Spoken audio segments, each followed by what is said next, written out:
Maynard. Yes, it is. And I'd like to thank everybody for turning out for this event. This is absolutely the most exciting thing we've had in a long time. And I'm not going to take any more time, and I'll just let Kristen introduce herself. And thank you all for turning out for this. Sure. Hi, I'm Kristen Guichard. I'm Interim Planning Director for the Planning Department in Acton. We're very excited about working with Maynard on this. I think it's a really neat collaborative project. And it's really great to see some EDC members and other members from different boards and committees here tonight. A lot of familiar faces and names. So we're excited to get your feedback and to share what MAPC has been working with us on. So thank you.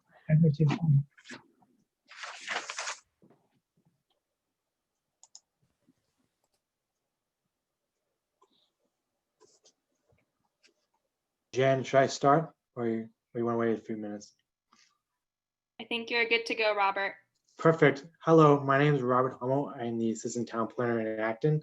And the name of the project, I think was on the previous slide, was Connect Powder Mill Road. So I'm going to go quickly over the agenda for tonight's public forum. I'm going to go first. We're going to first provide you an introduction on Powder Mill Road team that has been working on the corridor project. Next, we're going to play a short video describing Powder Mill Road. Third, we're going to review the results of the marketing analysis and zoning study. Lastly, we're going to explain the river recreation opportunities and other opportunity sites along the corridor. We will leave time at the very end for questions from the audience. Next slide, please. We know that not everyone can make a virtual public meeting on a weekday, and some of you want to engage on the content on your own pace. At the link in the slide, we will have an extension of the community forum and an online community forum. All of the material we will present tonight will be on the website. You can take a look at the link and even leave us some feedback. Anything you share will be included in an analysis of community feedback on the Powder Mill Road corridor plan. The online forum will be open until December 17th. Next slide, please. So from the town of Maynard, we have Bill Nesmer. I don't think Megan's here, but Megan also worked on this project, and Katie Young from the town of Maynard. From the town of Acton, we have Kristen Guichard, Matthew Selby, and myself, Robert Hummel. From MAPC, we have Ralph Wilmer, Jen Kaplan, Carolina Prito. And that's it from me. So thanks everyone for coming, and I'm going to pass it along to Maynard and Acton's EDC.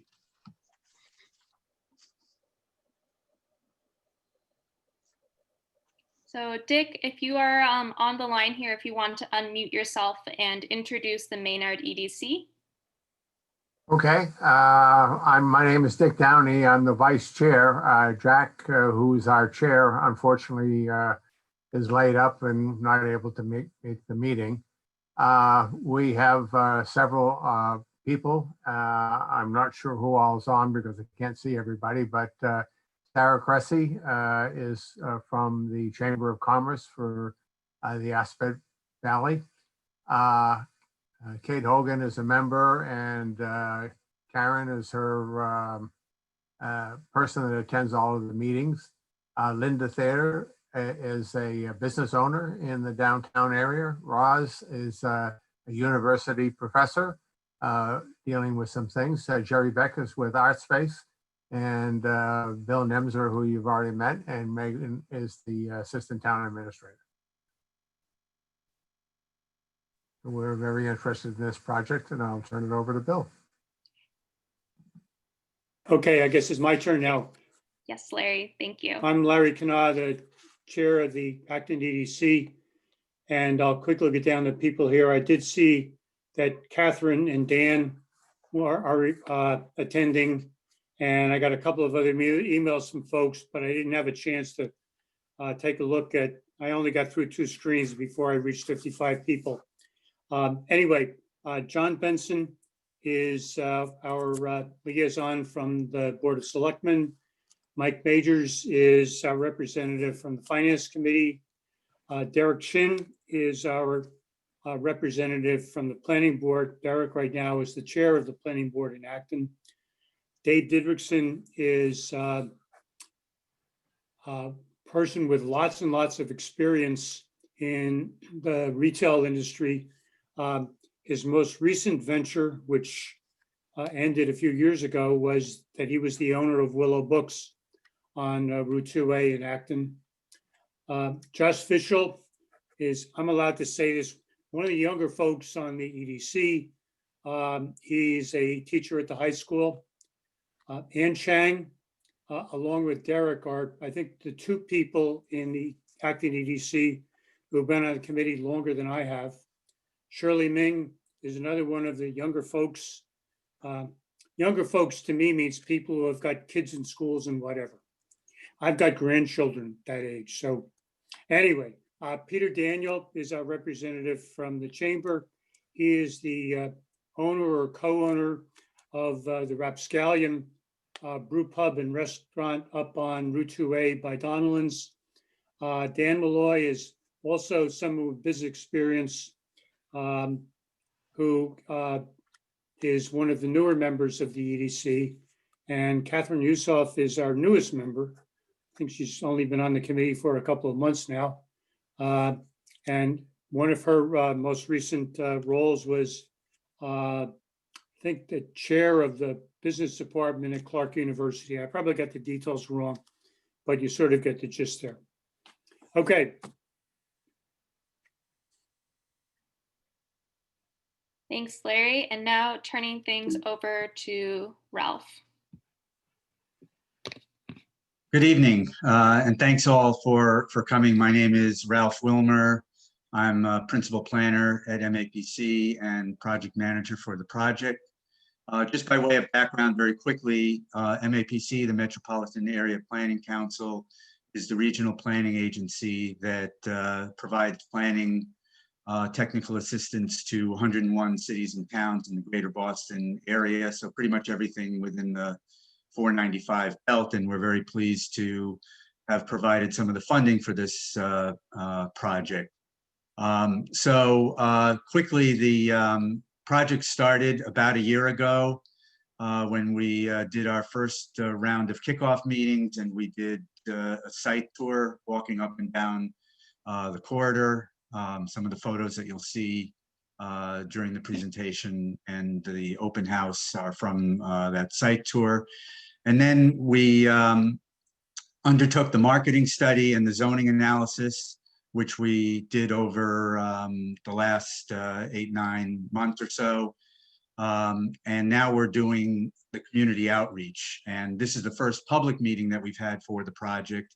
But in addition to that, we've been doing some interviews with stakeholders, business owners, residents, and so on and so forth. And that community outreach will continue. We are here at the public forum in December. And our goal is to pretty much wrap up the project by March, where we'll have a final report, which will include our recommendations. Next slide, please. So you may be asking, why are we here and what is a corridor plan? So when we talk about a corridor plan, we talk about pretty much a defined geographic area. And in this case, we're looking at the 1.5 mile long stretch of Powder Mill Road from Acton into Maynard, up until the eastern edge of downtown Maynard. That's pretty much the study area, and we're pretty much looking at the corridor itself. Not too much north or south of the corridor, other than looking at the opportunities along the Assabet River as well. And typically these kinds of studies include an analysis of existing conditions, and that's what we'll be presenting this evening. And then we're going to start working on some goals and objectives as the first phase of actually writing the report based on the input that we've received and the work that we've done on existing conditions. And that will lead to a set of recommendations that will guide the future land use decision making and public investment for the project area. And in doing that, we'll talk about what the range of recommendations could include during the conversation tonight. And then at the end of the corridor plan would be a report that has an established vision that guides how development will occur along the corridor, what opportunities exist based on stakeholder and public feedback. And as we'll mention later on in terms of next steps, this is the first of 2 public forums, so there will be another public forum later in the winter where we'll be presenting some of our recommendations, looking for feedback on that. So we will now take a look at the sort of the intro video to give you an idea as to the study area itself. Thank you. Thanks, Ralph. Bill, you've got it? Go. In January of 2020, Maynard and Acton were awarded an $80,000 grant from the Metropolitan Area Planning Council and the Massachusetts Executive Office of Energy and Environmental Affairs. These funds are providing technical assistance towards the creation of a redevelopment vision and strategy for the 1.5-mile Powder Mill Road corridor. The corridor stretches from the Powder Mill Road intersection with Waltham Street in Maynard to its intersection with High Street in Acton.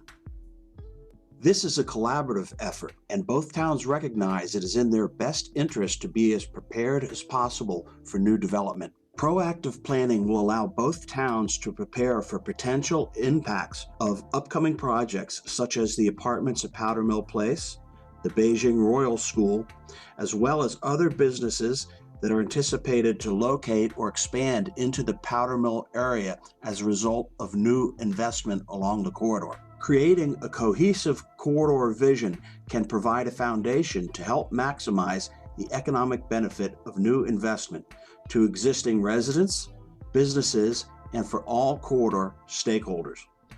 Additionally, this initiative will help position Maynard and Acton as strong candidates for potential state infrastructure funding as new projects come online. Other benefits are expected to include infrastructure upgrades such as expanded sidewalks, improved stormwater drainage, and new mobility options. Increased public access to the Assabet River means new recreational opportunities. The corridor is undeniably active, subtly vibrant, and economically viable. It possesses a number of outstanding advantages that can be built upon today and for years to come. Better bicycle and pedestrian connections, targeted public-private investment for much-needed infrastructure improvements, and a smart, sustainable approach to new development will all help build and maintain a solid community. Whether you live, work, or play on the corridor, whether you're an Acton or Maynard resident, if you're just passing through or looking for a place to call home, don't miss this once-in-a-lifetime opportunity to help shape the community you live in and create a vision that will lead to a better tomorrow. On behalf of the Corridor Study team, I'd like to thank you for your attention, and we look forward to seeing you on the corridor.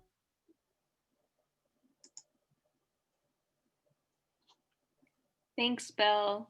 So that was very exciting, and the big thank you to Acton TV for helping with the filming of that, and our own radio show host, star, Bill Nemser, for narration.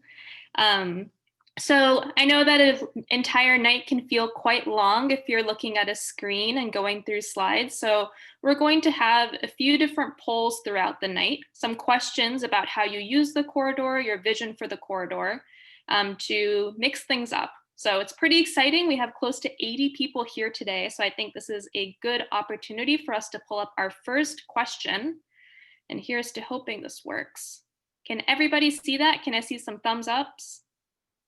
Oh, nope, I have to launch it. Okay, so the first question that we have for the group today is, how often do you frequent Powder Mill Corridor, this study area that we are looking at?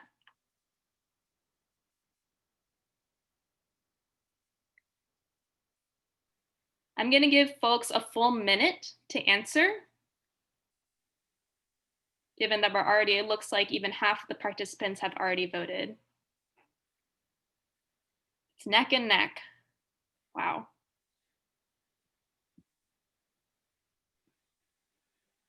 I see some comments in the chat for during the pandemic. It's true, it might feel less than other times. It's a very strange situation that we have found ourselves in this year in 2020.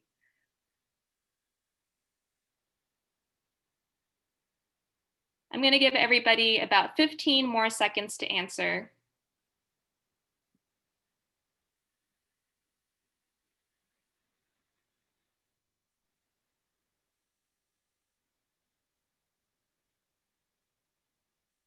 All right, I'm going to end the poll and see if I can share the results because I think they're very interesting. So the question is, how often do you frequent this area? And the options were once a day. It looks like about 8% of people said once a day. Once a week was the highest at about 41%. And then 22% of you go once a month. 14% is every day. Perhaps you live or you work on the corridor. And then additionally, we have 15% of you who live on the corridor. Very exciting. I'm really glad that we have a great diversity of users of the corridor here tonight. So I'm going to stop sharing the poll here, and I'm going to go back to our presentation.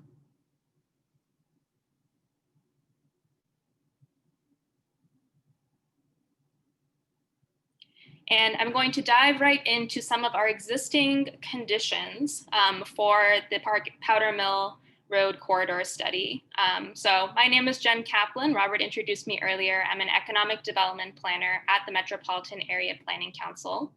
And as part of the study, me and a colleague did a market study looking at the current real estate conditions and trade area conditions of the entire corridor.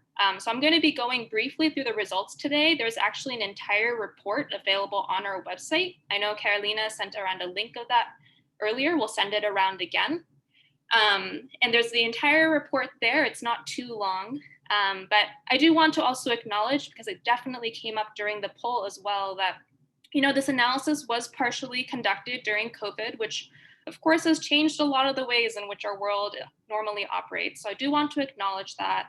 And it has especially resulted in some large-scale shutdowns and dramatic drops in retail activity for small businesses along Powder Mill Corridor around the world. So we understand that we're still understanding the impacts of this crisis. And so that will be ultimately reflected in our recommendations for the report. And you'll see it reflected, perhaps starting to be reflected in our analysis as well. So excuse me.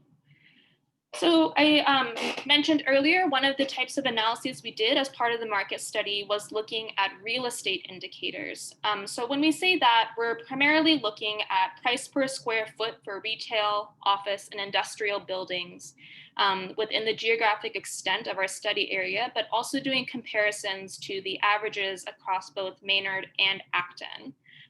The database that we use is called CoStar. Some of you might be familiar with it. It's an online database of private real estate information, which is gathered through brokers, building owners, websites, anyone who's providing that sort of information. We're sort of scraping the data from there.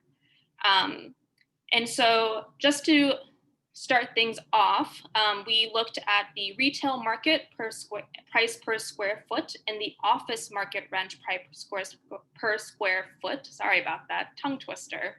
And reflecting on those results, the retail market is pretty consistent with the averages for both towns.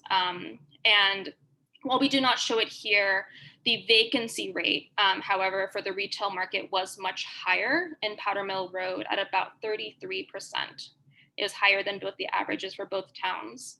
The office market rent on Powder Mill Road, which is significantly smaller than the retail market, and I want to acknowledge that. So this isn't apples to apples here.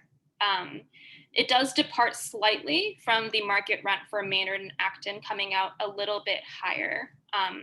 And it's possible that this higher rent also does contribute to a higher vacancy rate, which is actually close to 73% on Powder Mill Road. Again, I'm not showing all of the data here tonight because there's a lot of exciting things going on, but the full report is on the website. And then finally, just looking at the industrial market rent per square foot, it is pretty consistent with both towns, coming out a little bit lower, and the vacancy rates are also significantly lower. So that was the real estate portion of our analysis. We also looked at the trade area. And when I say that we looked at a trade area, that means that we identified one point on the corridor, which was actually 15 Powder Mill Road. And from there, we looked at to see how far someone could drive in terms of 5 minutes, 10 minutes, and 15 minutes. And that allows us to look at an entire geographic area in which a retail establishment generates sales. And we also looked at the demographics within that area as well. So we look at the 10-minute drive time as the primary market because it's reasonable to assume that people will drive 10 minutes to attain goods and services within the study area. And for comparison and account for a more local and regional draw, we also considered a secondary area, the 15-minute drive time, and the local trade area of 5 minutes. So just quickly in terms of demographics, so you understand what we're looking at here, the trade and area analysis showed that there are about 8,024 people, 3,413 households within a 5-minute drive time, which also the 15 to 20-minute walk time includes the local market along Powder Mill Road. And the median household income for the area is about $111,000 with a disposable income of $82,000. And then we use these trade areas also to do a retail gap analysis. And a retail gap analysis looks at the overall demand for retail goods and services within this designated trade area and looks at the spending of households, so that disposable income that I mentioned earlier, the $82,000, and then the actual sales of goods and services within the market area, which is the supply side. And again, I don't have the whole chart in front of you today because that would have been a lot of information and I want us to keep going through this. But the analysis did indicate that there was opportunity for additional food service and retail particularly.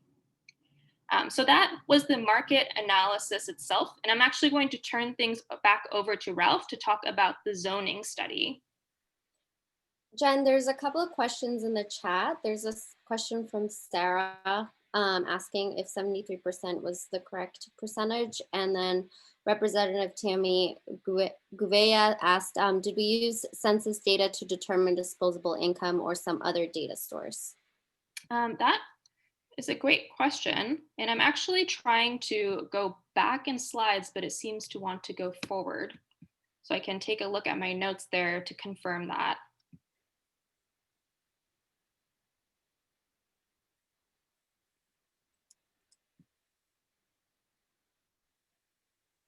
Yes, so to answer your question, Sarah, there is a 73% office vacancy rate, 72.8, I rounded up. So you did hear correctly. And then to answer State Representative Tammy Gouveia, did you use census data to determine disposable income or other data sources? This was taken from our Esri business analyst information, which does take census data into account. I can pull up, I can try and figure out the full list of their data sources, but it is primarily the public information coming from census, ACS, 2010 censuses. And I see that someone wants a bakery. So I'll turn it back to Ralph there, and I'm happy to continue answering questions at the end. And also you can always shoot me an email. Thank you. And I do want to acknowledge and thank Representative Gouveia and Senator Eldred for attending the meeting and providing any input that you would like to provide as you go along. We also have, sorry, Ralph, we have Representative Kate Hogan as well as on, I think. Oh, okay, great. And, A little hard to see everyone when we're in the presentation mode. So a quick summary of the zoning analysis. This is a map of the study area and the various zoning districts that we have within the study area.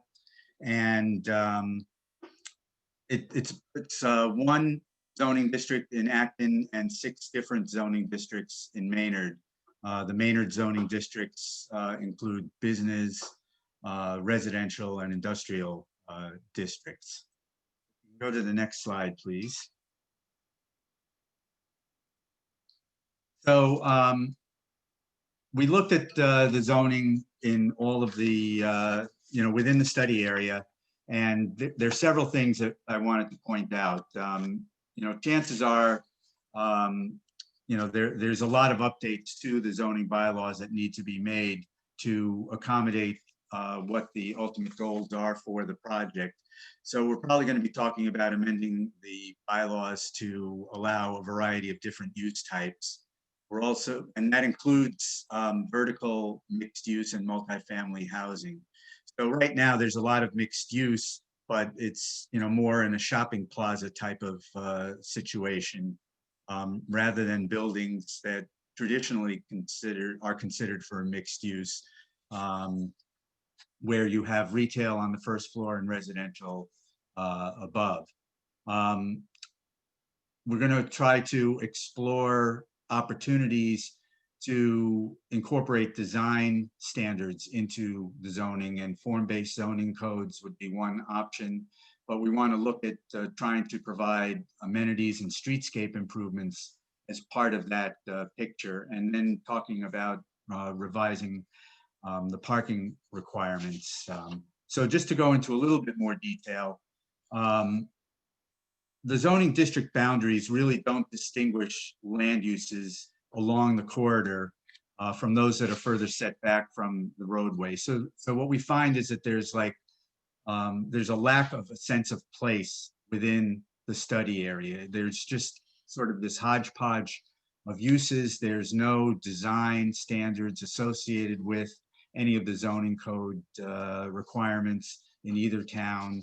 So we want to look at ways to try and create more of a cohesive corridor that's more attractive visually, and also more attractive to people who live, work, shop, and play within the study area.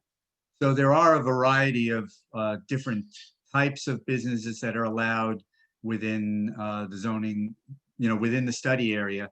But we also probably want to think about ways in which we could encourage certain types of land uses while discouraging others. And we may do that by adding new uses to the use code in each zoning bylaw.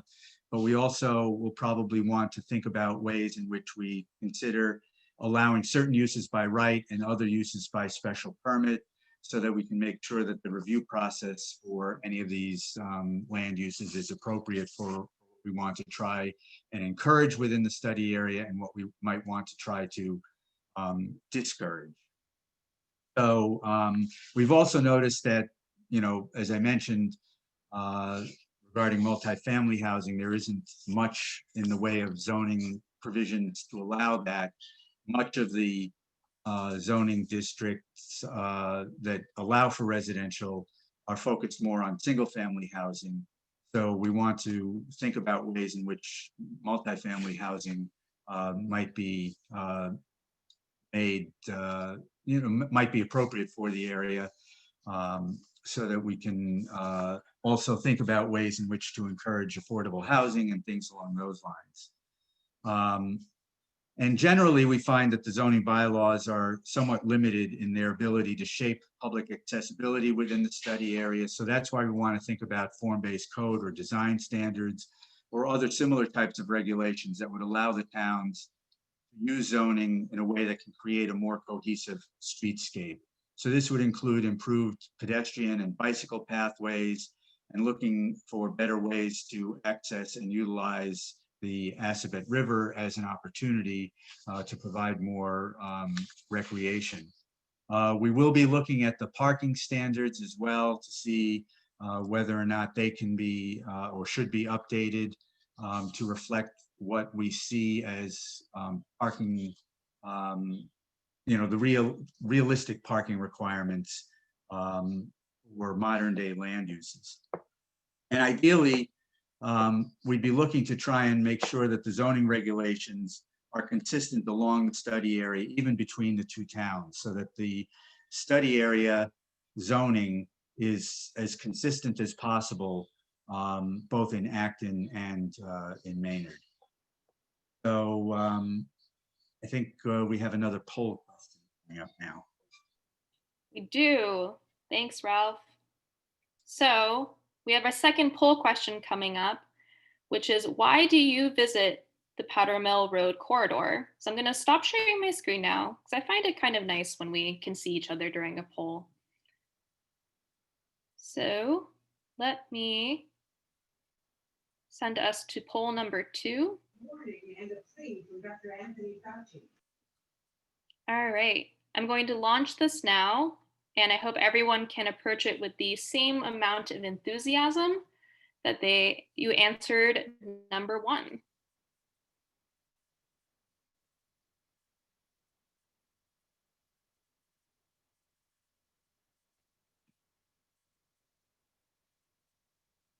And I'm going to keep it open for a full minute again.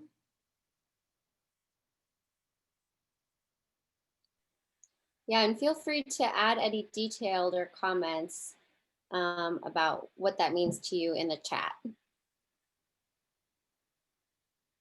Yes, thank you, Carolina. And I already am starting to see some comments.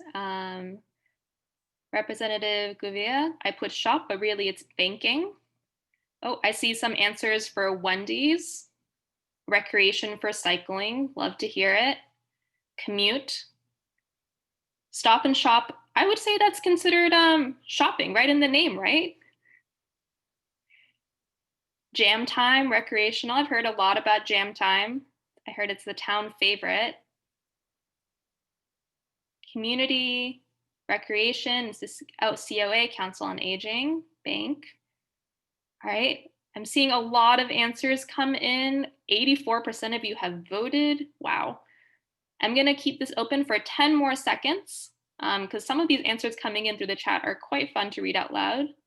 Visit friends pre-pandemic. Yes, I also missed that. It seems like 5 million years ago. Bicycle commuting to West Concord from Maynard. Love it. Veteran services and COA again. Great. So now seems like a good time to end the poll and share the results. Maybe I can get a drum roll virtually, kind of. And sharing the results.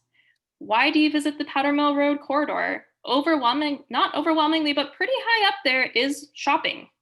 54% of you come to the corridor for shopping. And then after that, 21% of you live on the corridor. Love to see residents represented tonight, as well as regular users of the corridor. And then 13% of you come for work, 10% for recreation, and 3% for restaurants. Choices were too limited. I will take that into account for the next one. Thank you. Okay, I'm going to take us right back to our presentation. I hope this was a fun respite. And I believe that Bill's up. So what's next for the Powder Mill corridor? What else is on the table for this, or what can we look forward to? On the, could you next slide, please? So the river plays a key role in a lot of this. We've found every place we looked at, the river was like, almost everybody's questioning, why isn't this being utilized more? How could we integrate this into the plan? So this slide shows you some of the access points that are currently exist for the Assabet River. As you can see, there's an awful lot of room for additional access points. Next slide, please. So the team and a number of us have got together, and we were trying to figure out why would we want to reconnect with the river? What are the benefits of increasing our connection with the river? And you can see we have preservation and conservation, because land abutting the river plays a vital role in regards to water quality, climate change resilience, preservation, and revegetation of key areas. As flood risk in the presence of invasive species and decline of native species decline, this would allow us to create natural buffers along the river to combat these issues. Creation of recreational opportunities for the public. Currently, in the 6 years I've been here, I believe that it is underutilized, certainly that portion of the river for recreational value. And it is a community amenity that is just sitting there. And so I thought that was really something that was important to highlight with this. Residential property values. Waterfront property typically, as you know, is more desirable. And right now, the median value of waterfront properties is 64%, I think, more than the median value of a home that's not on the water. But one of the factors in establishing value for waterfront property is the accessibility of the river. Maximizing the commercial value is important, so that it emphasizes the connection with the river, with some of the business activity and commercial activity there. There's a number of ways that could be developed further if there was improved access, whether it's dining, whether it was recreational uses, but there are certainly values that could be capitalized on. Right now, the commercial uses, for the most part, I think entirely, there's nothing that really is connected with the river as far as its commercial uses. And then the aesthetics of the area. The river is a beautiful river, and we're not taking care of it the way it should be. We're not preserving some of the access where people can enjoy the river. New development and new investment will allow us opportunities to reconnect with the river. And we've been doing that in Maynard. I know Acton's been doing it as well. As new projects come online, if there's an opportunity to increase river access, it's done. Next slide, please. So right now, this is a view from the corridor and from the water view, as you can see. It's could be improved. Next slide, please.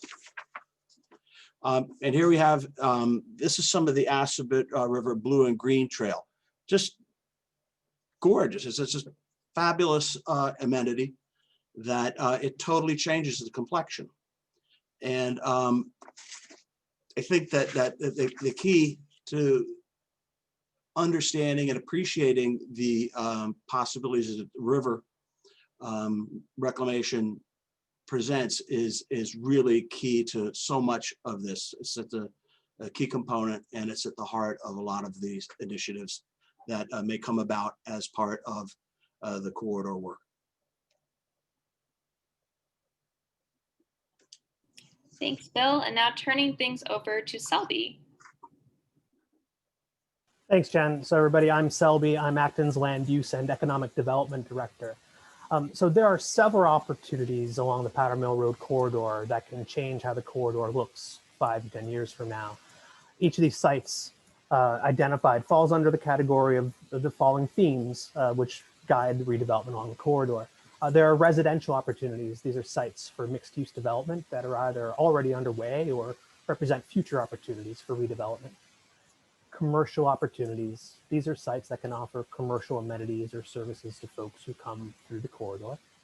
River access, as Bill was just describing. These are sites that could offer key access to the Assabet River, which definitely can be improved. I don't know if you saw that sign showing the canoe launch that you can barely see. It's obscured by all that knotweed on a slide previous. And then pedestrian infrastructure. These are sites that help guide streetscape improvements with better access and pedestrian and safety for pedestrians and cyclists. Next slide. And so these are the sites guiding opportunity in Acton. Would call them out. There's the intersection of High Street and Powdermill Road where the Powdermill, 100 Powdermill corridor, plaza is, where the Stop and Shop is. There is the canoe launch, which is number 2, and number 3 is the site for a future multifamily housing development. So the intersection across from Powdermill Plaza presents several challenges as related to pedestrian safety. There are currently missing sidewalks in several locations on one side of the corridor, and additionally a short segment west of Sudbury Road lacks sidewalks on either side of the road. The challenges around pedestrian safety and access continue on to the area surrounding the Acton canoe launch. This area presents a number of segments with open curbs and no definition between street and parking or excessively wide driveways. As a result, there can be the problem of encroachment onto the public right of way. Additionally, wayfinding towards the waterfront is a challenge. And again, the signage for the canoe launch is facing perpendicular to the road and obscured by that knotweed, which makes it very difficult to see. So what does this look like from a cross section? Within the town of Acton, Route 62 is generally a 3-lane cross section with a center turn lane, though several short segments have wide travel lanes with no center turn lane. A short-term option to address some of the challenges surrounding pedestrian access and safety may be to restripe the existing pavement. In general, there's about 36 feet of pavement width along the corridor, currently striped as 2 wide lanes or 3 lanes, including a turning lane. Restriping, however, should only be used as an interim measure and in constrained areas like the bridge over the Asset River. Another longer term option would be to reconstruct this section of the corridor. And with MassWorks funding now available for this corridor, it's essential to add complete street elements to the project. Acton could reconstruct the road from Maynard line to the Asset River Bridge, replace sidewalks to be ADA compliant, and possibly add a shared youth path to the north side for walking and cycling, and a continuous sidewalk to the south side. And this is an example of that shared multi-path along the roadway. This is Arsenal Street in Watertown, and to the right of that slanted power line, you can see there's a separated multi-use path. This slide just summarizes the changes shown in the previous graphics. And most of you might know that in early 2017, a developer reached out to both the towns of Acton and Maynard to discuss the development of a proposed 54-unit apartment complex on land that straddled the town line. The project is known as the Apartments at Powdermill Place. As originally conceived, Powdermill Place was going to distribute residential units in both Maynard and Acton. However, the developer withdrew the application to build in Maynard, and now it has approval to construct 230 units in Acton alone. And this development presents an opportunity to invigorate the corridor with an influx of new residents looking to shop locally and looking for services at restaurants within walking distance. The town of Acton was awarded a $2.75 million MassWorks infrastructure grant to support the Powdermill Place development. These funds will be used to upgrade the Middle Fort Pond wastewater treatment facility over on High Street, and will also fund intersection sidewalks, streetscape improvements to allow for better traffic flow and improved pedestrian and motorist safety.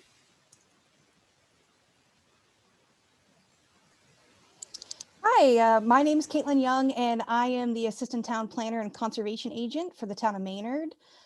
Here on this slide, we have the site's guiding opportunities in Maynard. Just for reference, the easternmost site is 111 Powdermill Road, which many of you may remember as the former Stratus property, and the other includes 94 Powdermill Road. Next slide, please. The Beijing Royal School representatives met with town staff in August 2019 and with the Economic Development Committee in September 2019 to gain additional understanding of and lay initial groundwork for moving forward with the development of the campus at 111 Powdermill Road. Currently, the BRS is in the process of creating a comprehensive campus master plan. And in addition to the school, a significant research and development presence is a core goal of this initiative.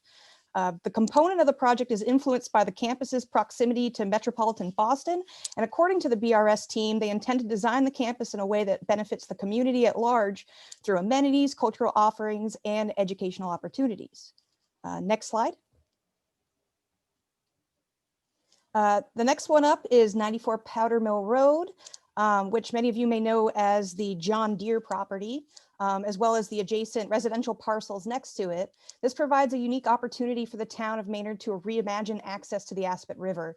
One of the key factors in determining waterfront value is access, the ease to access water from the property. Many of Maynard's waterfront properties, like 94 Powder Mill Road, have direct access to the Aspet, which could potentially maximize commercial values. By shifting and assigning a value to transforming the river, a new dimension for Maynard's waterfront businesses may be viewed entirely differently than it is now, particularly as the cultural district matures. Additionally, with proper rezoning based on community input, the size of the parcels can allow for uses that supplement existing economic engines on the corridor in a meaningful way.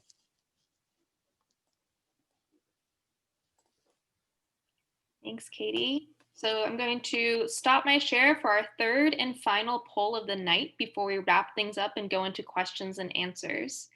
And so your final question is, I feel like a Jeopardy host, what do you think is the most important change that could be made to the Powder Mill Road corridor? So I'm going to stop sharing my screen again. And we're going to run our third and final poll. I hope everyone's ready. And here we go. And again, like we did earlier, feel free to throw some comments in the chat.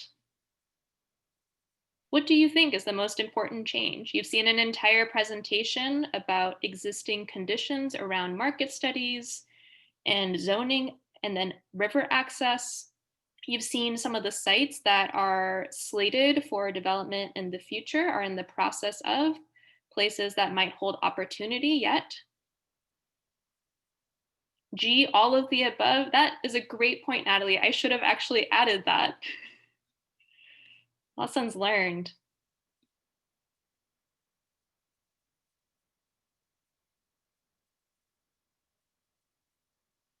So I'm going to keep this open for 30 more seconds. I see some frantic clicking happening on the back end.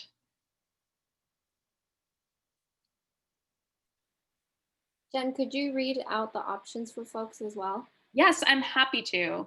Thank you. So one of the options, first option is sidewalks, pedestrian amenities such as benches, infrastructure improvements such as water and sewer, roadway safety improvements, access to the Aspet River, better mix of retail options, better mix of restaurant options.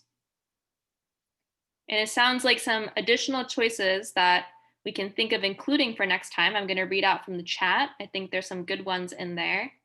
Yes, so all of the above could have been an option. It sounds like increased housing options was a desired choice within the poll of some folks.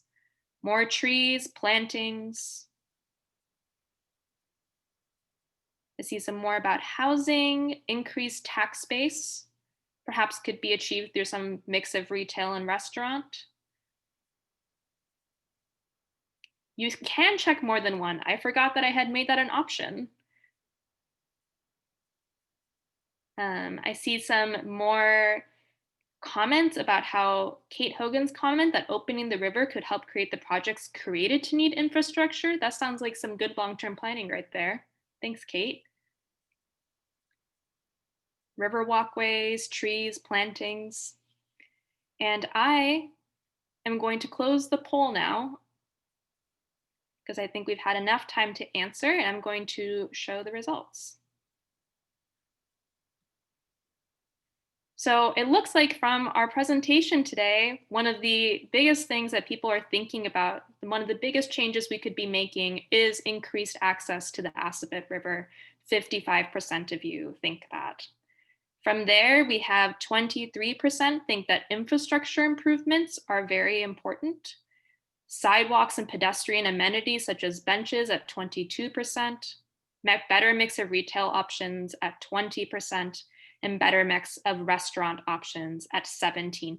And it sounds like a lot of people were thinking you could have checked all of them, could have been every single one. So I appreciate the enthusiasm. I'm going to go back to our slideshow now as we wrap things up. So we really thank all of you for being here tonight on a Thursday night. We went over the entire planning process in the beginning, and now I'm going to go over some of our next steps following this forum. So we are going to evaluate input from the community forum, both today's physical forum, but also the online forum that we have open. And maybe we can put the link again in the chat box. So remember, that's open until December 17th. There is space and room on there for you also to be providing feedback. We have provided some questions and also all of the material that you saw here today. We are going to continue doing outreach to property owners and business owners. Some of you may have heard from myself or my colleague Carolina already. We're going to continue that process. And we also encourage you to reach back out to us. We'll put our emails in the chat box if you're a property owner, business owner, or even a resident who just wants to share some feedback and you want to do a one-on-one versus doing it through the online forum, or we don't have a chance to ask questions today. We're going to be finalizing a report to address the streetscape infrastructure, river recreational access, and that will be following a second forum and also part of the final recommendations made in March. We're also going to finalize a set of zoning recommendations as part of that process. And finally, we will be having a second public forum later in the winter. So that's our next steps. However, you have next steps as well. So we challenge you to share the community forum, the online forum, with at least 10 of your neighbors. Or maybe it's 10 people that you work with if you are working on the corridor. The online forum link, I think, is in the chat now. So send that around. It's very, I think it's fun to be able to click through and kind of peruse information at your own pace. I know that often presentations can feel kind of overwhelming. We wanted to provide everybody with different types of resources to engage with this. And again, if you are a business owner, a property owner, or even a resident, reach out to me or my colleague Carolina. Our emails are in the chat, and tell us about your experience on the corridor.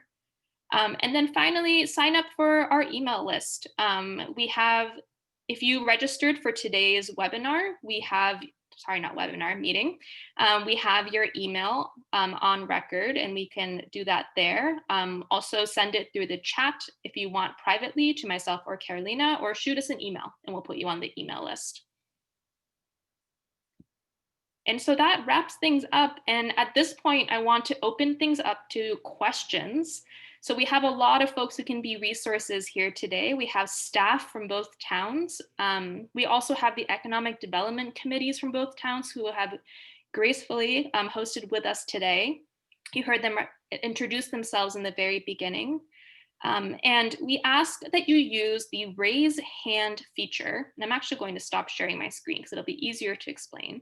We ask that you use the raise hand feature when you want to ask a question, and we can call on you. And during that time, we ask that if you can, share your name and what town you are speaking on behalf of.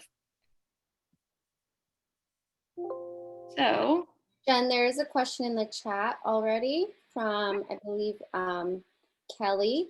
So I'm just going to scroll back up.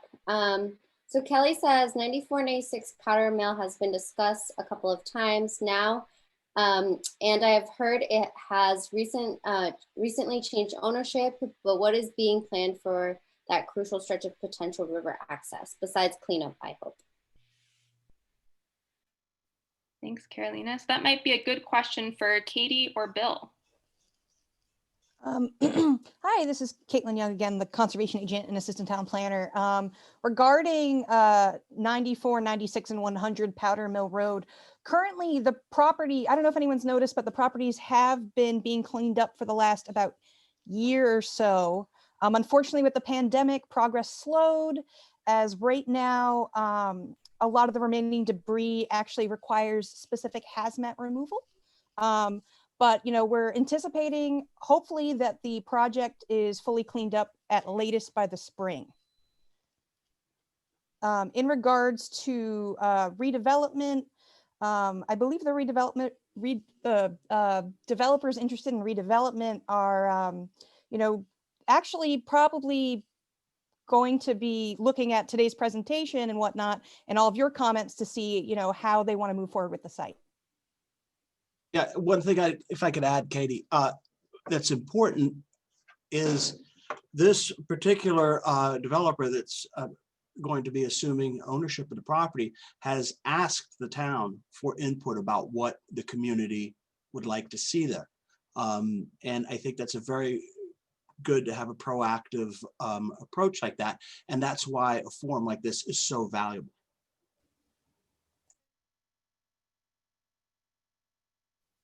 Thank you, Bill and Katie.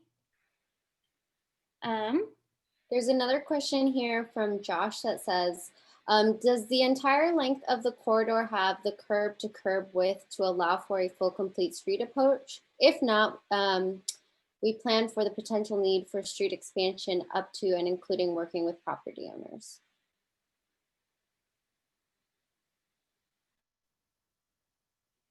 So I think that could be potentially a question for Selby over on Acton's side, or perhaps Ralph.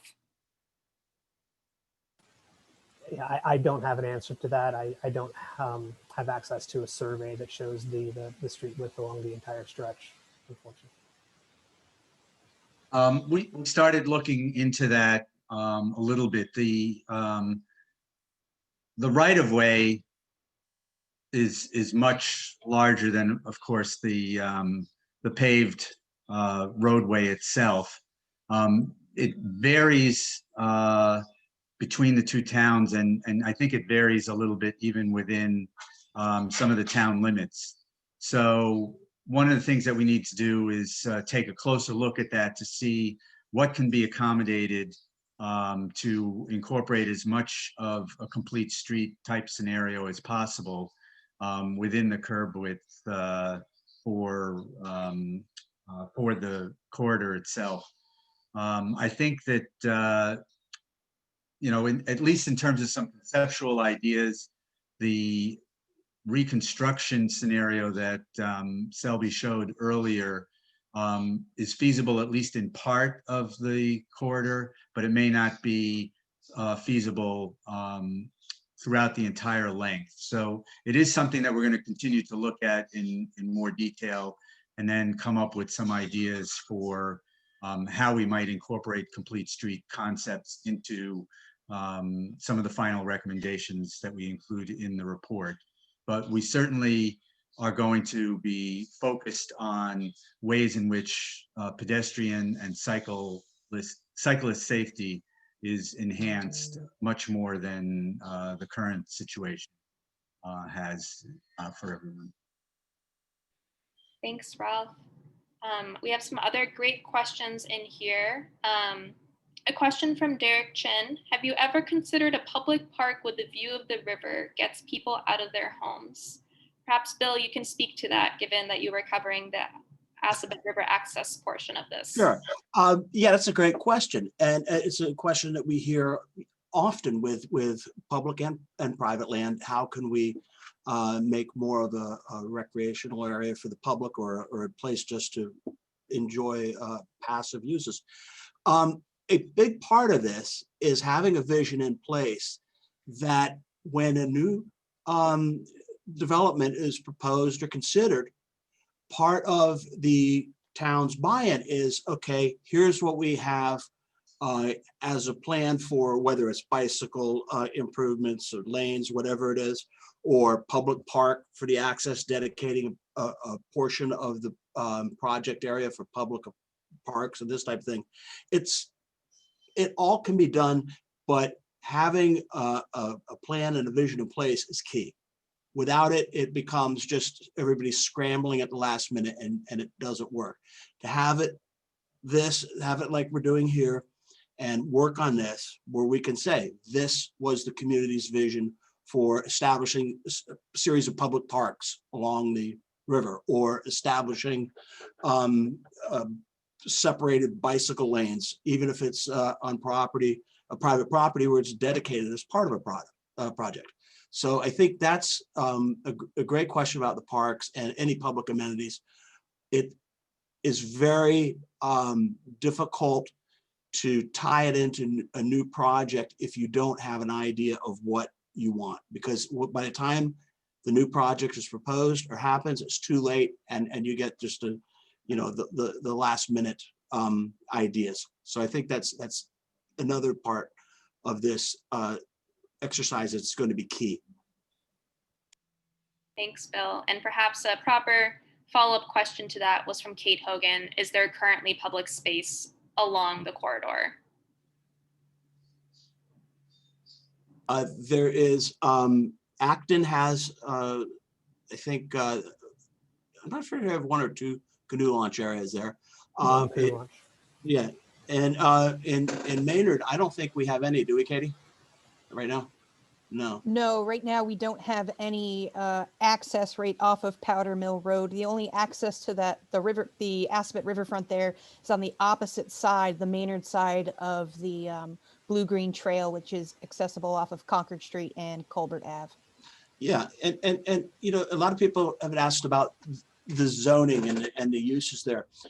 An awful lot of the area of the corridor adjacent to the river is zoned business right now. On the opposite side, some of it's industrial. So stuff can go there now that may not be something that the community wants to see there. This is an opportunity to adjust that and to let your voice be heard and see what we can come up with as a community vision. But right now, the zoning there, as I said, it's really a mix, and I'm not sure the community would want to see some of the uses that could probably just go there. And this is an opportunity to create, like I said, really a community vision. Thank you. And that was a question from Representative Hogan. So our next question is from Jason Cole. Are you looking for a zoning change in this area? It sounds like everything was related to retails and restaurants, but the verbiage was about mixed use. What is the current zoning and what are you proposing? Bill started to talk about zoning. And as I mentioned up front, at least on the Maynard side, there are 6 different zoning districts within the study area. And as Bill mentioned, some of them are business related and some are industrial. There's residential zoning as well.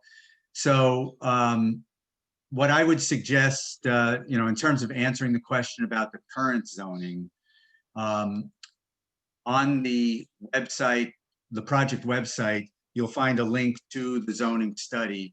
And in the zoning study, we've identified what is allowed by right, what is allowed by special permit in each of those zoning districts. It would take me about 20 minutes to read it all now. And I'm sure you don't want to spend 20 minutes listening to a dissertation on zoning bylaws. But you can see that it's a real mix of retail uses, mostly single family housing. There isn't much regarding mixed use. And as Bill mentioned, there are also some industrial uses that are allowed. So it really is sort of a hodgepodge of uses on the Maynard side. So I would suggest taking a look at the zoning study. I think there's also a link to it in the online forum that we're inviting you to take a look at through December 17th. So if you go through that, you'll also see a link to the zoning study. In terms of the final part of the question about what we're proposing, we're not there yet. This is part of the process to identify what might be appropriate. So in the chat and in some of the comments that we've gotten, there's been a lot of ideas that we want to consider. And we've also reached out to a lot of other stakeholders so that when we take into account all of that, I would say that in the next couple of months, we'll probably have a better idea about some of the changes that we might be proposing to the zoning. I don't know if anyone else on the team wanted to add to that. Well, I think an important part of this is that public input is going to play a huge part in any zoning changes. Right now, though, what you have is de facto mixed use zoning because you have this mix of uses there without the benefits that a planned mixed use zoning can provide. And I think that's we've already got it, but it might not be the way we want the mix of uses. And I think that's a very important thing to remember, and particularly when public input is factored in. Think about that because it's an opportunity. Thank you, Ralph and Bill. We have one more question in here. And if you want to ask a question in person, I encourage you to use the raise hand feature. So that is, I believe, if you go into the participants portion, Carolina, am I doing this part right? If you go into the participants portion and then you see you should see a button that says raise hand on that. So raise your hand if you want to ask a question in person. We are able to unmute you and do that, but I ask that everyone raises their hand so we don't all clamor onto the screen at once. But in the chat, we do have one more question here from Ali Leek. Will the goals for streetscape be a neighborhood feel or a commercial feel? We felt comfortable purchasing our home on Powder Mill because of the neighborhood feel and scale of the street. I don't know if Ralph, you want to take that on and talk a little bit about what form-based code and design could do. Yeah, again, I think in terms of the actual recommendations, those are going to be forthcoming. It might be a little early to prejudge that, but I think in terms of some of the streetscape improvements, as was mentioned earlier, certainly part of it is to enhance pedestrian and cyclist safety. So we'd want to consider ways in which we can, and there have been comments in the chat about the speed of traffic, the volume of traffic. So we'd want to look for ways to better control the streetscape in terms of the driveways and access ways and so on and so forth. But I think we also want to try and provide some neighborhood-like amenities like plantings, park benches. We want to try and regulate lighting in a way that makes it more attractive and more effective so that, you don't have lighting that lights up a whole area, but, if you're supposed to have lighting that's designed to light up a parking lot, that it only lights up the parking lot and not adjacent parcels. So, I think we do want to try and create where needed and maintain where appropriate, more of a neighborhood feel. So that people feel comfortable and want to, and find ways to enjoy using the corridor and walking along the corridor. I don't know if anyone else has something to add to that. Thanks, Ralph. And I thought we had someone had perhaps raised their hand and then lowered it, but maybe your question had been answered. We do want to give people who have called in also a chance to speak. You can press *6 to unmute yourself if you would like to ask a question as well. Nothing so far. I'll go back to the chat then. And it looks like we have some more questions there from John. Are you going to consider the effects on downtown Maynard? Perhaps Bill and Katie, that is a question for you. In the case of some of the projects that are already in place or approved, downtown Maynard has an opportunity to become even a bigger destination. We already have the Powder Mill apartments coming in with 250 units, and if it's 2 people per unit or whatever, these are all potential benefits for Maynard's downtown. We have the cultural district in place there, and I would think that would provide another tool for downtown Maynard to enhance itself. On the Acton, I would let my colleagues from the Acton side talk about some of the benefits for the Stop and Shop area there, but also with the Beijing Oil School, depending on, there's a lot of things that have to be worked out, but this again can provide a new dynamic for downtown. So I would think it would be very much to the benefit of downtown. Downtown right now it's just a charming downtown. We're getting more and more activity down there, and I think this would be an opportunity to make it even more vibrant and a new pool to pull from.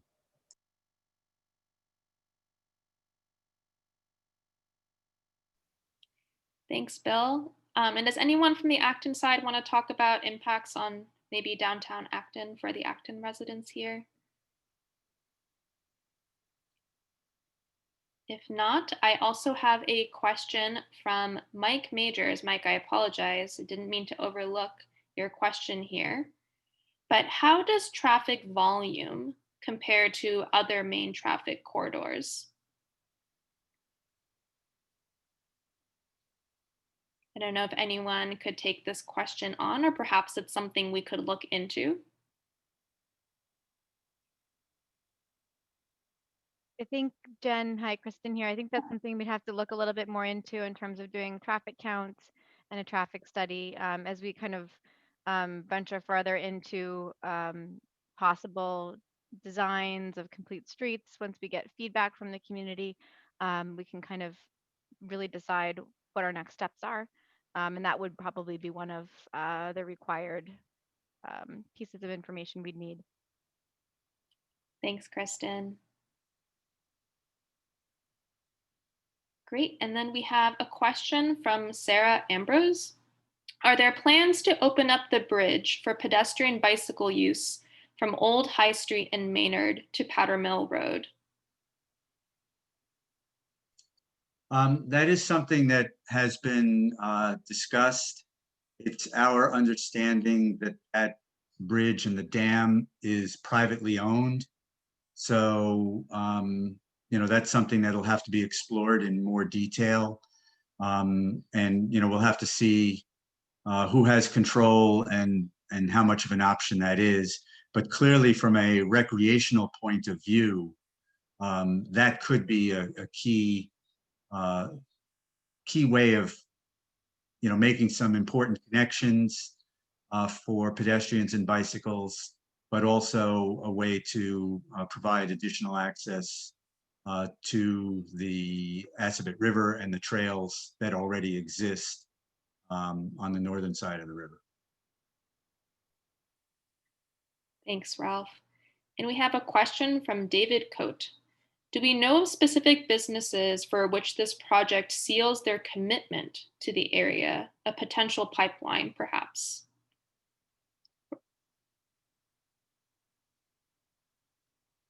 I don't know if town staff have any ideas of specific businesses or. I can't think of an answer to that, no. I can tell you that the outreach that we've done with potential stakeholders or people that want to get in or considering getting involved or investing in the corridor,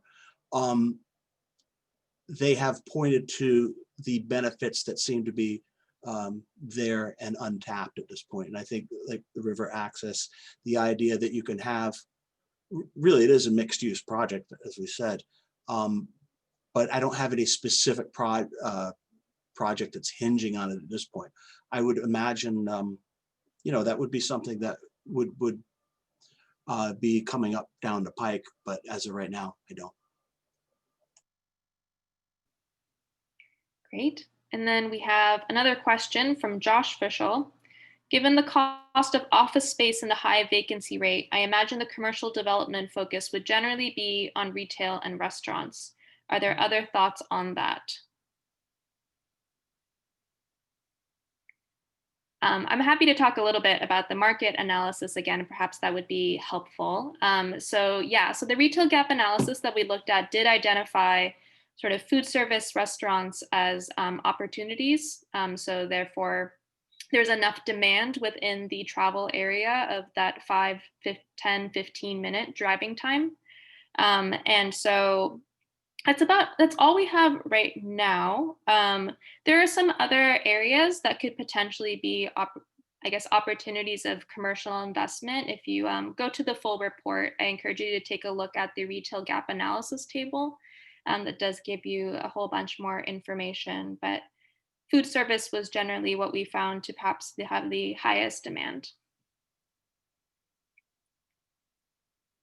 And I guess we might have time for one last question. Or perhaps it's more of a comment from Natalie Robert. If the Beijing Royal School will be having kids, teachers walk out of campus for lunch, exercise, or whatever, I feel like retail and restaurants and recreation could be a big benefit in the short term. I agree, Natalie. So if nobody has any other questions, it might be time for us to wrap up. Any parting words from the team? I just want to thank everybody for attending. I was very impressed with the number of people who decided to take time out of their Thursday evening to come and watch a Zoom presentation. So I just want to provide a heartfelt thanks to all the folks who have an interest in this project and took time out of their lives to come and learn more about it. And I would like to echo that. And the comments in the chat are very helpful. We had a lot of great comments and questions, and it'll be very useful as we start to compile all the information and get ready to do our final report. I'd like to thank everybody for the tremendous turnout, and again, reiterate that this is an opportunity to create a community that everybody wants, and we are very grateful for your participation in this and hope that you continue to stay involved. And if you have questions that come up, we encourage you to send an email to the team or to myself or my colleague. I'm putting my email. Oh, Carolina's already on it. Emails are already in the chat. Again, encourage you to email, check out the online forum that we put links on previously. It's open until December 17th. It's great. It has all the information that you saw tonight, and you'll be able to sort of take in at your own pace. So without further ado, there's a hand raised. I just my God, sorry. Hand raised. Thank you. So we do have a hand raise. That's excellent. So call in user 1 if you would like to unmute yourself and ask your question. Hi, it's Tara. Can you hear me? Yes, we can hear you. Yes, it's Tara from Acton, and I just want to thank you for allowing call-in users, without giving their personal and private information to Zoom. That's really appreciative. And I hope that the online users can also, not have to sign in, log in, and all that stuff. And I hope that you put the polls. You put the polls on the, so that people who aren't at this forum can answer too. I'm really excited that there was 80 people here. I have no idea how many from Acton, but I did recognize a lot of voices. But we can definitely get more people to answer if they don't have to sit through a meeting. Sorry, but just from my friends and people that I know that love to do, engage in government, the online surveys are really helpful. Thank you so much. Wonderful. Thank you so much, call-in user 1. We really appreciate you. That's a wonderful last note to end on. And we can put the polls online, and there's also some other sets of questions too online as well. So there's plenty of ways to engage, and we encourage you to check out that online forum. Great. Thank you so much, everybody. That is the end of our forum today. Thank you, guys.